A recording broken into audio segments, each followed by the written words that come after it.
Goldorak en 2025 déjà pour la création de UFO Robot Grandizer en japonais. Donc Enrique, le premier chanteur des génériques accourt vers nous, prince de l'espace, et va combattre ton ennemi, et ben que j'appelle et qui va m'accompagner. Donc il ne doit pas être très très loin. Enrique, si tu veux bien me rejoindre, voilà, on est prêt. Et je vous demande s'il vous plaît de l'applaudir très très fort.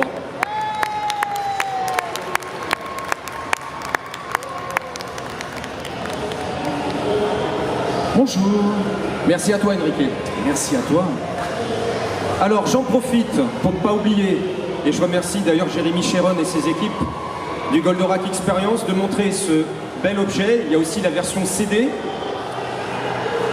Comme vous le savez, pour certains d'entre vous, si vous y étiez présents au Grand Rex, il y a eu cette aventure, il y a toujours, cette aventure formidable du Goldorak Experience, notamment au Grand Rex à Paris, avec tous les chanteurs de Goldorak réunis, y compris pour le film de Goldorak, excepté Lionel Leroy, puisqu'il n'est malheureusement plus de ce monde, qui sont tous regroupés, donc Noam, Enrique, Jean-Pierre Saveliti, les Goldies, Michel Barouille aussi, qui n'a pas pu cette année pour des petits soucis de santé. Et ceci, c'est un bel objet, puisque, y compris en CD, ça permet de regrouper non seulement les musiques de Shunsuke Kikuchi, qui ont été jouées par un orchestre symphonique sur place là-bas, qui sont juste fabuleuses.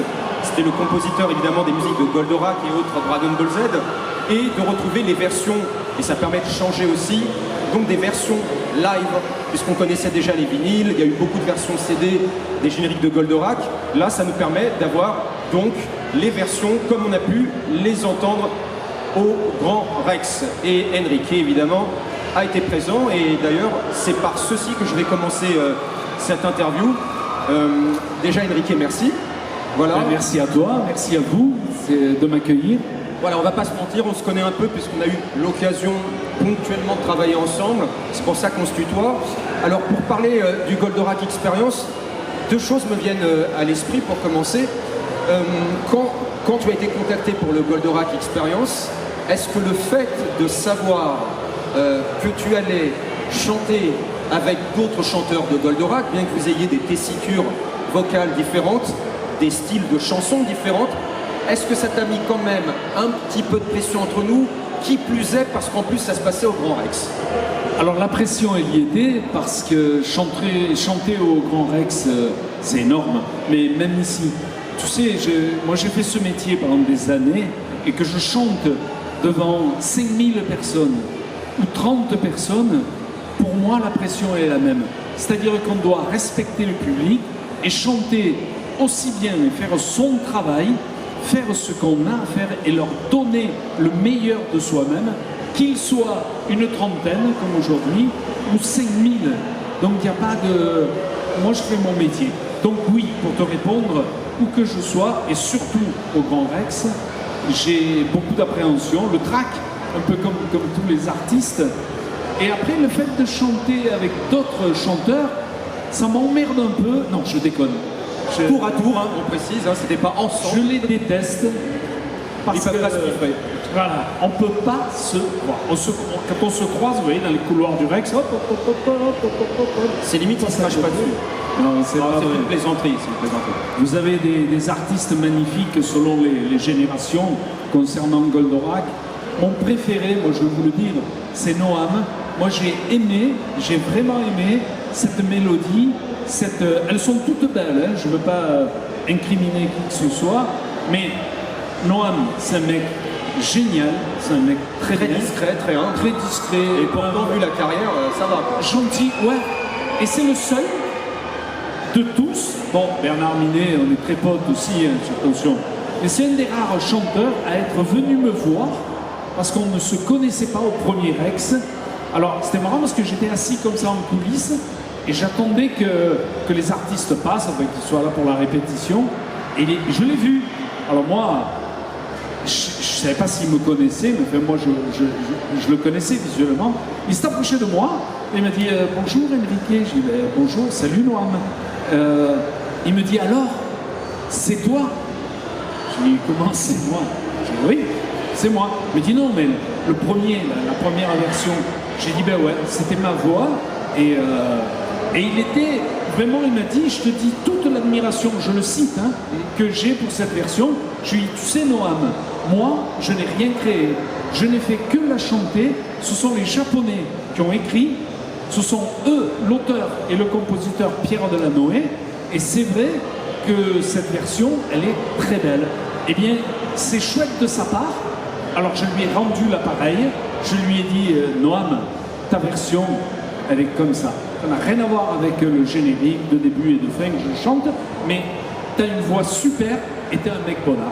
Ben, c'est d'autant plus, je me permets de rajouter un peu une petite anecdote pour le contexte, d'autant plus collégial, une belle camaraderie, d'autant plus beau que Noam, qui d'ailleurs n'est pas responsable, c'est la vie, c'est le boulot, qui fait qu'à l'époque, puisqu'il avait fait donc, des millions d'exemplaires du disque de Goldorak via Raïm Saban, donc HS Records à l'époque, donc en 78, c'était le deuxième générique.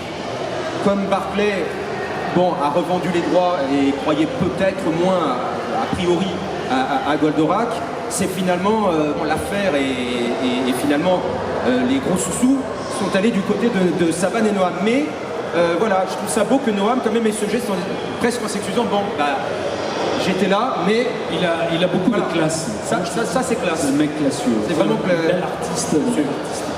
Je vais te demander toujours pour le Experience. Alors il y a eu 2 sessions différentes. On sait aussi que ça a été fait dans d'autres pays francophones aussi, puisque 2 autres questions. Est-ce que tu as remarqué des différences avec le public? Alors je sais que tous les chanteurs de Goldorak, je vais vous expliquer pourquoi, n'étaient pas forcément présents ou en Belgique ou dans d'autres endroits, parce que ce soit au Luxembourg, en Belgique ou dans d'autres îles francophones, ce n'est pas forcément toutes les versions de Goldorak, qu'on se comprenne bien, qui sont passées. Parfois c'était celle de Noam Enrique, mais ils n'ont pas eu comme nous forcément toutes les chansons. Donc je suppose, a priori, Jérémy pourrait je pense le confirmer, Jérémy Chéron, que c'est ce qui explique qu'il n'y a pas eu forcément tous les chanteurs aussi dans chaque cas de figure, puisqu'évidemment si les autres ne connaissent pas certaines versions, il n'y a pas forcément d'utilité à les faire chanter avec tout le respect que je leur dois. Est-ce que tu as senti une petite différence ou c'était pareil dans l'effervescence si tu as été amené toi justement ou quand tu as été amené à chanter pas forcément qu'à Paris? Oui, alors moi j'ai beaucoup de chance. Franchement, et je dis pas ça parce que... Mais comme c'est la version d'origine et qu'elle est encore dans certains épisodes, quand il y a Goldorak, la transformation que tu connais, et qu'il part défendre la planète, c'est ma voix. Donc, où que j'aille, Belgique, Suisse, Luxembourg, j'étais en Suisse le mois dernier, Luxembourg, l'Europe en général, ma version est présente. Après, les autres versions, je ne sais pas si elles ont vraiment fait le tour de la planète. Moi, c'est la musique du feuilleton. Donc oui, j'ai été présent un peu partout, moins certain. Voilà. Par contre, il faut dire que, on parlait de Noam a vendu, je crois, 3 ou 4 millions de vinyles. Alors, je me suis renseigné justement à ce sujet. J'aurai l'occasion peut-être de sortir une enquête prochainement là-dessus. Mais la légende a raconté que c'est 3,5 millions, 4 millions d'exemplaires. Je me suis en fait, c'est un mot que les journalistes sont passés pendant des années. En réalité, le 1 million d'exemplaires, pour l'atteindre, ça a été plus tard dans la fin des années 80. En 78, on ne pouvait pas atteindre le million. En fait, à 500 000 exemplaires, donc on était, comment dire, je me suis trompé. Disque de platine. Disque d'or et de platine si on faisait le double. Et en fait, les chiffres ont été un peu gonflés. À l'époque, ça a été 1 153 000 exemplaires précisément et non pas 4 millions de disques vendus. Ça, c'est quelque chose qui a été beaucoup... Mais il y a eu 2 disques. Voilà. Mais on peut retrouver tout simplement, même tu vas là sur la SACEM ou d'autres organismes qu'on retrouve maintenant les chiffres. Ça a été gonflé. Quel que soit le chiffre, l'info est intéressante, mais ça a été le plus gros vendeur de son générique de Goldorak. Clairement. Et quitte à remettre les pendules à l'heure, contrairement à la légende aussi, Goldorak a été certes 2 fois disque d'or, mais Ulysse 31 avec Lionel Leroy lui a emboîté le pas. Il a été raconté pendant des années. Ulysse, mais aussi parce que la Belgique, il y avait RTL, Luxembourg qui étaient partenaires, donc ça a permis de toucher plus de monde qu'en France. En réalité, Ulysse 31 a été disque de platine, double disque de platine, et a battu Goldorak, contrairement à ce qui a été dit aussi par une certaine presse. Je me dis, c'est peut-être du détail, mais c'est important, 35, 40 ans plus tard, de corriger certaines inexactitudes. C'est peut-être un détail pour vous, mais pour moi, ça compte beaucoup. Merci, c'est gentil. Alors, pas mal, j'ai bien aimé le placement. Alors j'en profite pour te demander aussi, toujours concernant le Experience, Oui. et on va passer aussi au reste d'autres questions qu'on n'a pas, parce que les questions n'ont pas été posées hier forcément. Dans le Experience, il y a eu une première session où vous avez chanté avec ce qu'on appelle les playbacks. Quand je dis playback, c'est pas qu'ils chantent pas, hein, c'est bien les bandes playback pour se comprendre, les bandes orchestre, voilà, le mot est plus juste. Et donc dans la deuxième session, qui a eu lieu plus récemment, le changement, il est important quand même, puisque là, cette fois-ci, ce n'est pas avec les bandes orchestres, mais cette fois-ci avec l'orchestre directement symphonique, ce qui donne une dimension beaucoup plus grande au Grand Rex, etc. Ouais, ouais. En quoi c'était différent?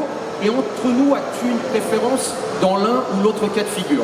Alors moi j'ai été gâté parce qu'en fait le fait de travailler et de chanter avec un orchestre, on va dire semi-symphonique, Voilà. parce qu'il y avait une partie de cordes, pour moi c'était une aubaine parce que l'écriture du premier générique de Goldorak, de la musique de Goldorak, à l'origine, est très très bien arrangée et orchestrée. Donc il y a une richesse, je pouvais me permettre de chanter les versions d'origine avec un orchestre semi-symphonique, sans aide de technique, de machine. Oui. Par contre, certaines versions ont fait appel à des synthétiseurs, à des, voilà, on va dire ça, à des machines. Donc, ce qui fait qu'un orchestre symphonique ne peut pas retranscrire Oui. les bruits de laser, ce qui est normal. Donc, moi, il n'y en a pas.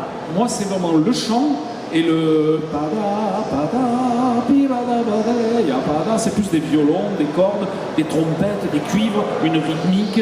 C'est vraiment écrit.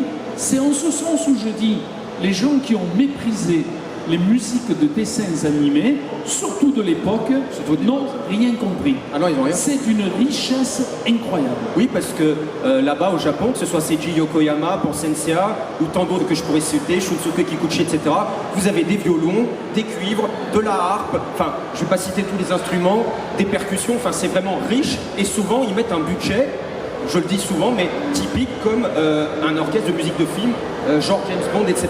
Ils lésinent pas sur les moyens et je ne pense pas exagérer. C'est ça. Et c'est pris vraiment au sérieux, comme, Oui. comme si c'était une œuvre d'art à part entière, un film pour le cinéma. L'écriture des animés à l'époque était vraiment une écriture de haut vol. C'était écrit pour de grandes formations. Après, ça a dégénéré, même d'ailleurs sur les images, il y a eu de l'à peu près, sur le graphisme, sur les images, et sur l'accompagnement. Enfin, on a mis un peu tout et n'importe quoi. C'était un peu, grâce au succès de Goldorak d'ailleurs, un fourre-tout. Mais Goldorak à l'origine, c'est d'ailleurs, je crois que les Égyptiens ont repris Goldorak en symphonie. Je confirme, oui, C'est effectivement. énormissime. C'est à Carson, hein, là-bas, de feu de Dieu. Voilà, vous avez Ben aussi dit, Tyler. en arabe, on parle de Goldorak, quoi. Oui, il y a le chanteur, il y a ton équivalent ou l'équivalent d'Isao Sasaki, je ne sais plus comment le dire. Je l'ai vu, c'est impressionnant. Voilà. Ils sont Et très friands aussi. Ils jouent la version d'origine. D'origine aussi, exactement. Donc effectivement, Enrique a cet avantage. Alors effectivement, on en a parlé hier, tu as été dans l'ombre pendant un temps, puis on a pu, quand je t'ai retrouvé Oui, dans les années 2000. dans les années 2000 pour le disque qu'on a refait avec Logarithme, te remettre en avant, et c'était un plaisir. Moi déjà te rencontrer, avant tout, je n'espérais même pas un jour que ça arrive, et de refaire ce disque, ça a été vraiment du pur bonheur. Mais sans vouloir parler trop de moi, ce qui est important aussi, c'est que tes chansons, finalement, elles ont traversé le temps, les différentes générations aussi, et peu importe qu'à un moment il y a eu ton nom ou pas ton nom, je me permets de le dire, bien sûr ça fait toujours plaisir cette reconnaissance, mais à la différence des autres, sans les mépriser évidemment, puisque j'aime aussi les autres chansons de Goldorak, c'est vrai que tes chansons, bien qu'on ne connaisse pas ton nom, ou que pour certains spécialistes le savaient, dans tous les cas de figure, quelqu'un a forcément entendu, puisque dans la moitié des épisodes, on entend hors générique, que tu es, aussi les chansons dans le dessin animé. C'est ça qui est extraordinaire. C'est ça, quand il partait défendre notre planète de justice et d'amour, il y a encore ma voix dans les bribes. Sur 74 épisodes, parce qu'il y a eu des épisodes pirates, Oui, donc c'est j'ai même eu j'ai fait des procès malgré moi, parce qu'on se fait voler. À 80%, il y a ma voix dans les épisodes d'origine. Bah oui, tu avais même fait l'émission sans aucun doute. Si Oui, je me souviens bien, avec Julien Courbet, pour revendiquer les droits sur Goldorak. Ouais, c'est ça. Tu as réussi à avoir un peu gain de cause, quelque chose, ou que dalle? J'en pense que... il est endommagé. J'avais reçu des messages sur Internet qui tournaient. On m'avait appelé le prince de l'espèce.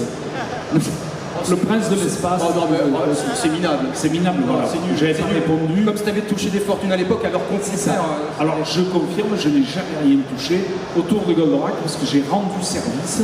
Je ne suis ni auteur ni compositeur, donc il faut arrêter de fantasmer. C'est parfait qui a rendu les droits à Saban. Bien sûr. Moi je n'ai eu mes salaires que quand je chante, que quand je suis en train de travailler. Non, mais c'est bien de pouvoir le dire parce qu'il y a peut-être des gens qui vont penser des fois, en fait, ils parlent et mais non. Ça se saurait, t'aurais déjà un yacht, tout. Ah ben, je serais venu en jet privé. Exactement. Tu m'appellerais monsieur, je me tiendrai. Exactement.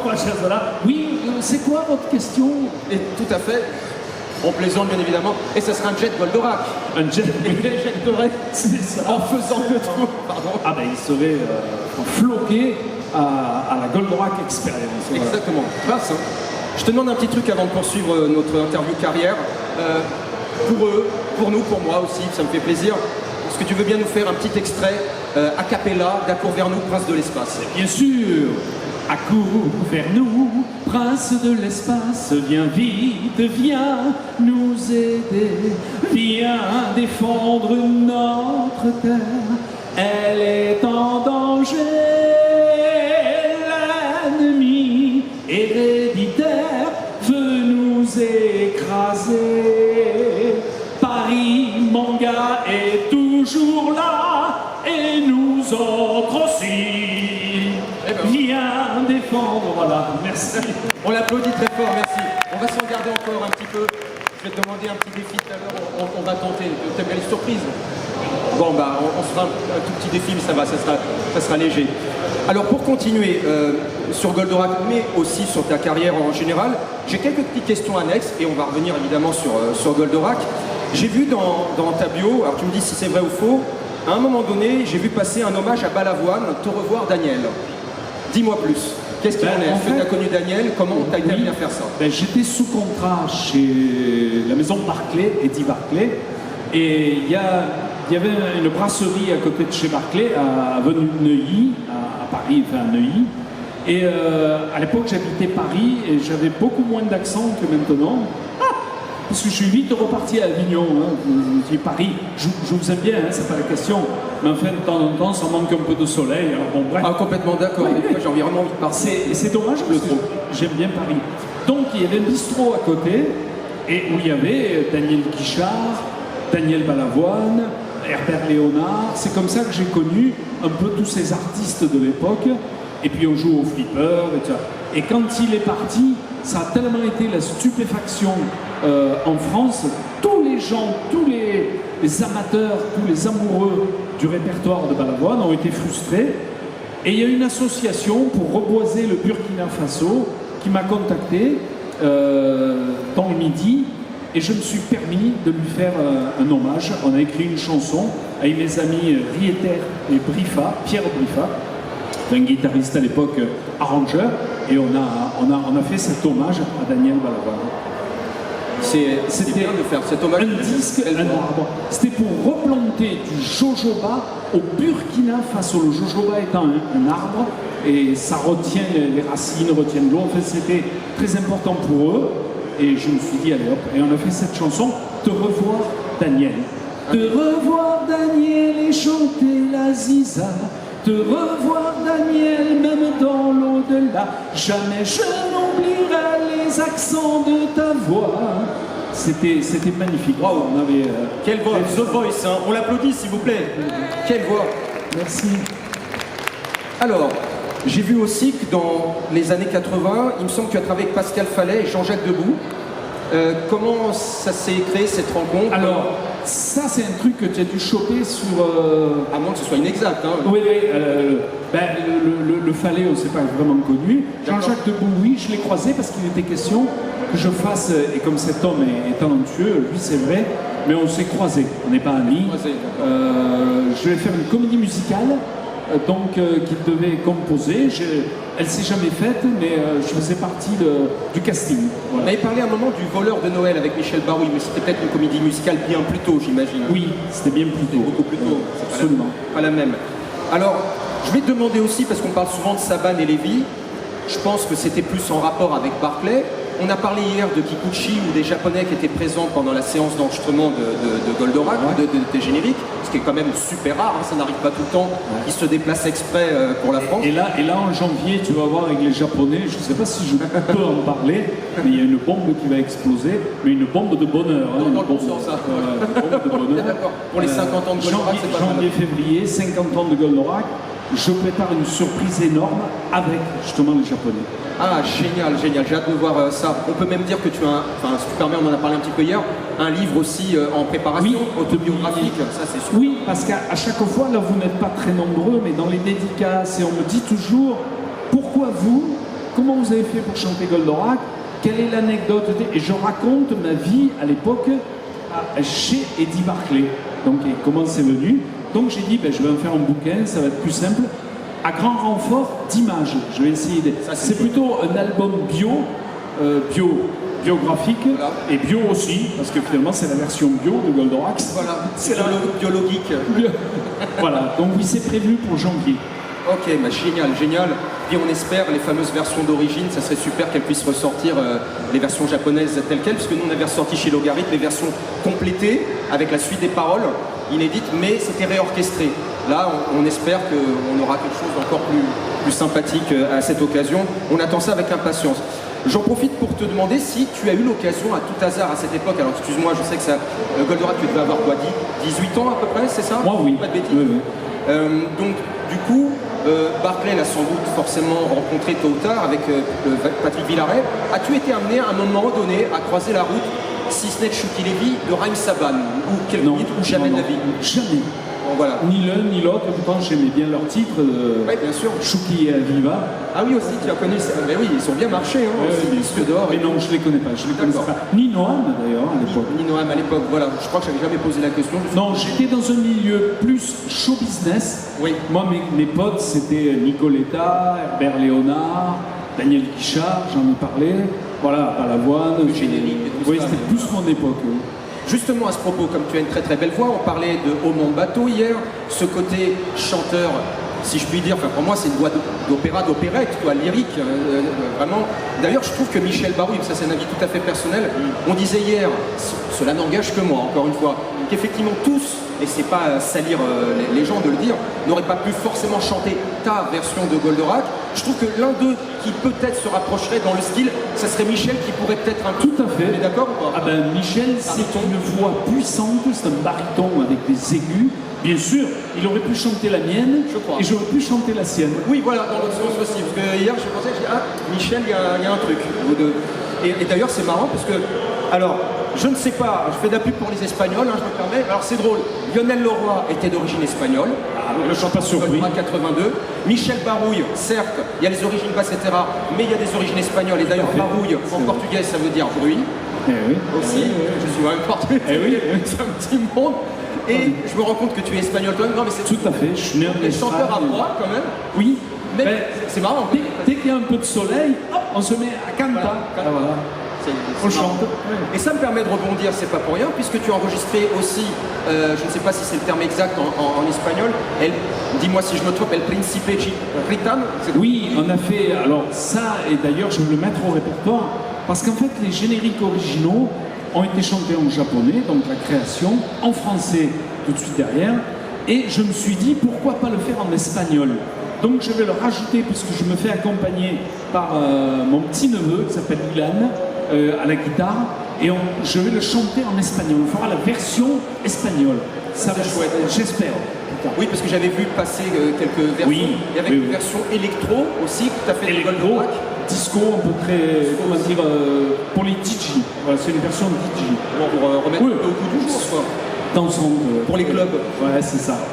Alors, je voulais te demander aussi, par rapport à ce que tu as fait, Dis My Love, J'aime et tous ces autres disques, certains ont très bien marché, donc des chansons hors répertoire dessin animé. Donc deux questions. Quelles sont tes chansons dans ton répertoire plus global qui te plaisent et pour quelles raisons. Et après, je te poserai la même question pour les deux de Goldorak. Sans hésiter, Dis My Love. Dis My Love parce que d'abord c'est une chanson vocale à voix. Elle a été arrangée et jouée à la guitare par le guitariste de Tom Jones qui était venu à Paris, qui était à Paris et il m'a fait une orchestration du feu de Dieu, elle est magnifique. Si vous avez l'occasion d'aller sur internet, Dis My Love, c'est une reprise de Be My Love. Effectivement, c'est connu déjà. Et on l'a fait en disco, mais c'est une version très sympa, très bien arrangée. Pour ceux qui étaient là hier, j'ai ramené d'ailleurs la plupart des 45 tours d'Enrique que j'ai trouvé en brocante, hein, je et que je garde précieusement, et c'est très très chouette. Hier, il avait toute ma discographie, là, c'était impressionnant. C'était impressionnant, lui, vraiment. Et encore, j'ai pas amené les 33 tours. Oh là là. Pas tout ramener. Et justement, ça me permet de rebondir là-dessus. Alors déjà, ce que je disais sur les deux génériques de Goldorak, alors est-ce que tu aimes les deux de manière différente ou est-ce que tu en as quand même un des deux que tu préfères et pour quelle raison? Alors pour moi, ma priorité va à court vers nous, prince, parce que là, il part défendre la planète, donc, et en fait, c'est mon premier. Mais le second, va combattre ton ennemi, c'est bien aussi, c'est un appel à la défense. Donc c'est, ouais, le premier, je dirais. Ouais, quand même, ouais. Dans mon cœur, quand je le chante. D'ailleurs, je rentre sur scène toujours avec à court. Oui, ouais. Et c'est martial, hein, c'est ça. De Kikuchi, etc. Alors je me permets de te demander, on a eu un petit air tout à l'heure. Vous êtes d'accord ou pas? Moi j'adore l'entendre, je m'en lasse jamais. Va combattre ton ennemi, pour changer tout à l'heure, hein, tu permets? Ouais, je vous fais deux phrases parce que sans musique et tout, c'est pas évident. Mais tant pis, on est warrior, on se jette à l'eau. Il y a deux, trois mots qui c'est des d'impro. Va combattre ton ennemi, il est moins vaillant que toi. Goldorak pour notre vie, je suis sûr que tu vaincras. Ouais. On l'applaudit. C'est pas magnifique, comme dirait l'autre. C'est chouette. Merci. C'est chouette. Ce qui est incroyable, c'est quel est ton secret? Tu fumes pas Non, mais ça, très sérieusement, pour garder cette voix quasi intacte, certes les Goldorak à l'époque étaient plus jeunes, tu les as chanté avec une voix peut-être plus brave entre guillemets, et encore peut-être plus de pêche, mais c'est normal, tu avais 18 ans. Mais malgré tout, je trouve que tu gardes la même énergie, on dirait que ta voix a pour ainsi dire quasi pas bougé. C'est quoi ton secret? Alors, il n'y a pas de secret parce que, enfin si, il y en a un, je ne bois pas, je ne fume pas. C'est déjà pas mal. À part quelques ricards à l'apéro. Ah, c'est important. Un cigare ou deux de temps en temps, uniquement des Havanes, quand je fais un bon repas. Non mais je plaisante pas. Alors j'ai vu des pneumologues, des mecs qui ont fait des radios, des machins. J'ai rien au poumon, j'ai rien. Ils m'ont dit non. Et ils me disent vous fumez, alors que je fume en fait. Des cigares, jamais fumé la cigarette. Je ne devrais pas le dire parce que c'est toujours censuré. Trop boire, c'est dangereux. Trop fumer, c'est dangereux. Bon, et sortir dans la rue, c'est pas dangereux. On va se calmer un peu. Oui, alors, on finit pas. moi, je bois et je fume à partir du moment où je ne dérange pas autrui. D'ailleurs, je ne fume que très rarement le cigare, après un bon repas parce que j'adore ça. Mais comme je n'avale pas la fumée, c'est important, j'en parlais avec mon neveu hier soir, c'était le sujet. Parce que je lui ai dit, c'est pas bien que tu fumes, Ilan, parce qu'il voulait se mettre un peu au cigare. Je lui ai dit, tu sais, il vaut mieux pas fumer. L'idéal, c'est de ne pas fumer. On s'est fait un cocktail, une caipirinha. Caipirinha, si, señor. On a attaqué par ça, et puis c'est sympa. Voilà, par contre, il ne faut pas abuser. Ce sont les abus qui sont dangereux. D'ailleurs, la pub le dit, mais c'est vrai. Mais après, raisonnablement, c'est comme l'amour. Il faut faire l'amour. Ah non, mais attends, la santé. La santé. Ça passe par ça. Voilà, exactement. Voilà, un petit peu de chaque. Équilibré. Et le travail, c'est la santé aussi. Et le travail. Alors moi, quand j'écoutais à l'époque les génériques de Goldorak, la première idée qui me venait à l'esprit, c'est ah tiens, c'est proche de Luis Mariano. Enfin, en quelque sorte, il y a aussi d'autres références. Et je me rends compte, dans ta bio aussi, si tu peux nous en toucher deux mots, je ne sais pas si c'était forcément une influence, enfin une de tes influences musicales ou une commande qu'on t'a faite parce que ta voix est proche. Est-ce que tu peux nous en toucher deux mots? Je crois que tu as fait un hommage justement à Luis Mariano aussi. Oui, moi j'ai démarré par le lyrique, par l'opérette. Je suis né à Valencia, es la tierra de las flores, de la luz y del amor. J'ai démarré par des chansons à voix. Valence, tu es la terre des fleurs, de la lumière et de l'amour. Vous imaginez, ça a été toute ma vie, c'est toute ma vie. Voilà, la lumière, l'amour et les fleurs. Donc, j'ai démarré par l'opérette et je suis rentré à l'Opéra de Paris aussi. D'accord. Voilà. Donc, Goldorak, c'était presque incontournable finalement. Il a fait partie de ma vie. J'ai jamais fait carrière autour de Goldorak, mais j'ai chanté beaucoup d'opérettes et beaucoup de Luis Mariano. Donc une carrière quand même dans le milieu d'opérette assez importante. Dans les théâtres de France et de Navarre, Toulon, Marseille, enfin bon, j'ai sillonné la France, Dijon, Reims. Et parfois à l'étranger aussi avec ta compagnie. Alors à l'étranger aussi, on a eu la chance de beaucoup bouger, mais je panachais, c'est de la variété et l'opérette. Donc tu reprends parfois, ou tu reprenais, ou tu reprends, tout dépend de la figure, peut-être parfois des morceaux connus aussi, d'autres gens, voilà. j'imagine. Dans le Star Show, la compagnie que j'avais, je reprenais des standards connus, et dans les théâtres, je reprenais les opérettes de Luis Mariano, le chanteur de Mexico, la Belle de Cadix, le prince, pas de l'espace, lui, de Madrid. Et ils m'ont toujours été autour de moi, les princes. Oui, ça vient souvent. Le prince de Madrid, c'était Luis Mariano, et le prince de l'espace. Prince, j'ai envie de dire, c'est presque normal. Prince, royauté, etc. Il y a beaucoup de châteaux en Espagne. Eh bien oui, n'est-ce pas, exact? Bravo, excellent. C'est pas Stéphane Bern qui nous contrôle. C'est ça.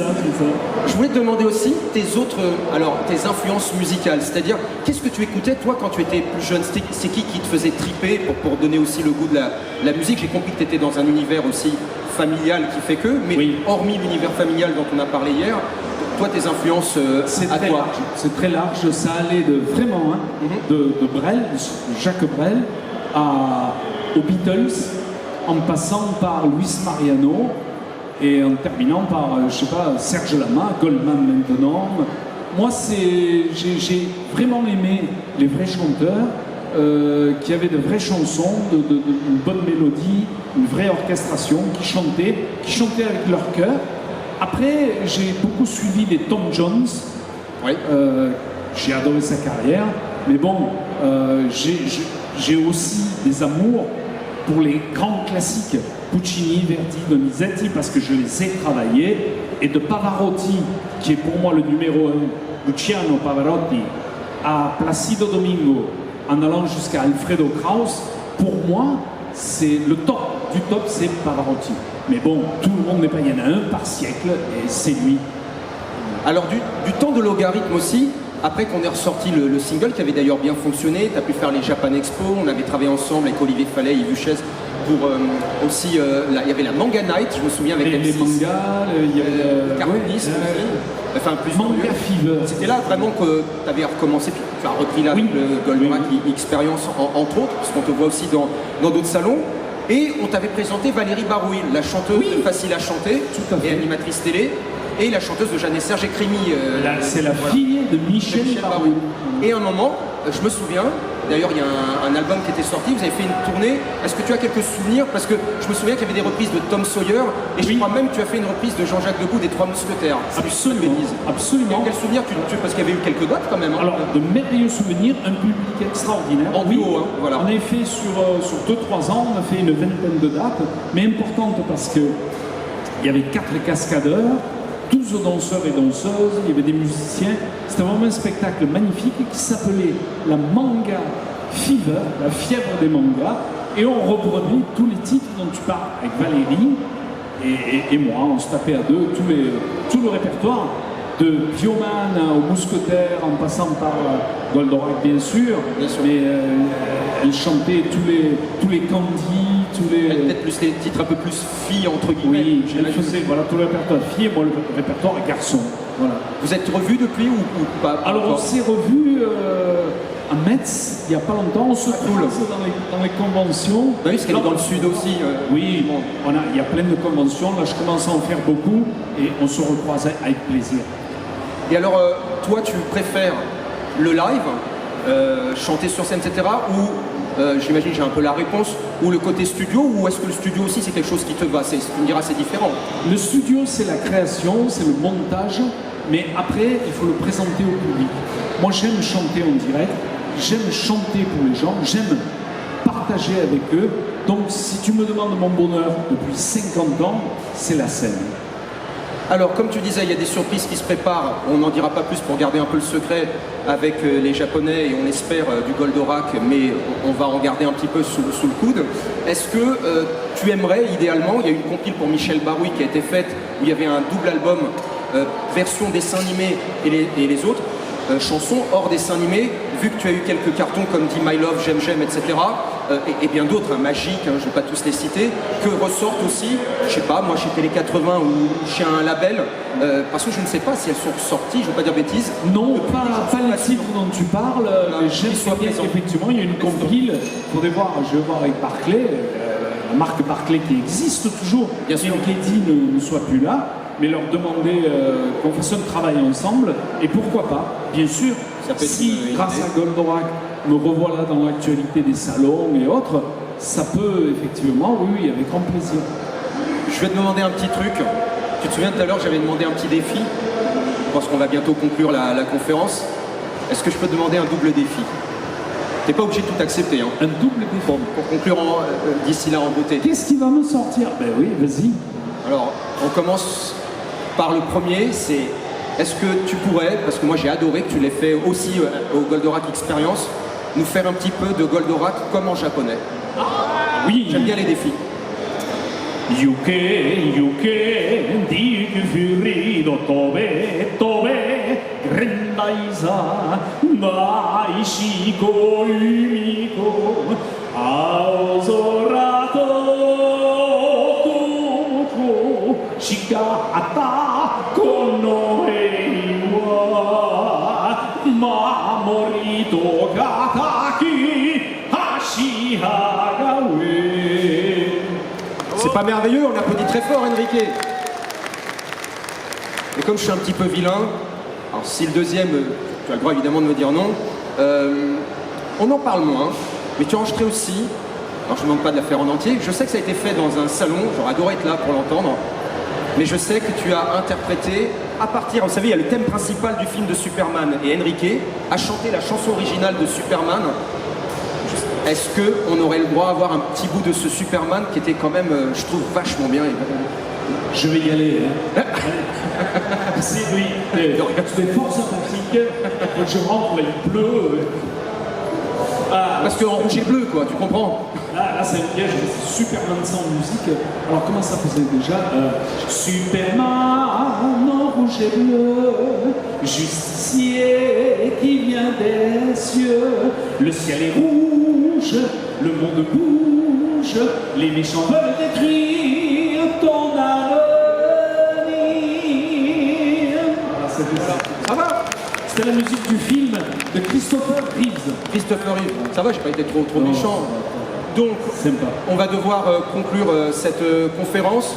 On le rappelle, les chansons de Goldorak sont disponibles depuis en version longue. Enrique vient les chanter sur scène. On rappelle qu'il a été le premier chanteur de Goldorak, puisque dès le 3 juillet 78, précisément, donc il y a eu la première de Récréa 2 avec Dorothée, double événement, la première de diffusion de Goldorak, triple événement, d'une chanson martiale très fidèle à l'original japonaise, en début en fin, à l'intérieur des épisodes.